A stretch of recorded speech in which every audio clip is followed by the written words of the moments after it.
जीवन के उन विभिन्न पहलुओं का जिक्र करें जिनमें भारत में स्त्रियों के साथ भेदभाव होता है या वे कमजोर स्थिति में होती हैं। उत्तर: भारत में जीवन के कई ऐसे पहलू हैं जहां स्त्रियों के साथ भेदभाव किया जाता है या वे कमजोर स्थिति में होती हैं। इसकी 5 क्षेत्र देखेंगे। पहला, शिक्षा के क्षेत्र में, दूसरा रोजगार में, तीसरा राजनीति में भागीदारी, चौथा घरेलू क्षेत्र में, पांचवा संपत्ति और उत्तराधिकार अधिकारों में। 1.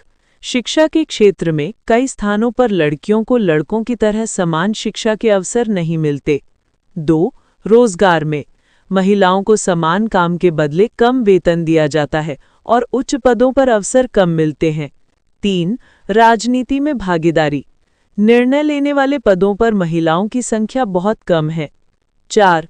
घरेलू क्षेत्र में घर के कामों की जिम्मेदारी ज्यादातर महिलाओं पर डाली जाती है, जबकि इसका आर्थिक मूल्य नहीं माना जाता। 5. संपत्ति और उत्तराधिकार अधिकारों में कुछ परिवारों में बेटियों को संपत्ति में बराबर हिस्सा नहीं दिया जाता।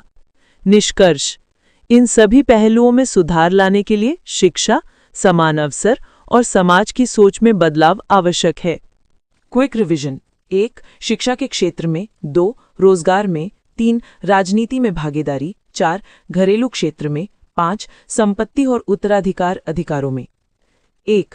शिक्षा के क्षेत्र में कई स्थानों पर लड़कियों को लड़कों की तरह समान शिक्षा के अवसर नहीं मिलते। 2. रोजगार में महिलाओं को समान काम के बदले कम वेतन दिया जाता है और उच्च पदों पर अवसर कम मिलते हैं। 3. राजनीति में भागीदारी, निर्णय लेने वाले पदों पर महिलाओं की संख्या बहुत कम है। 4. घरेलू क्षेत्र में घर के कामों की जिम्मेदारी ज्यादातर महिलाओं पर डाली जाती है, जबकि इसका आर्थिक मूल्य नहीं माना जाता।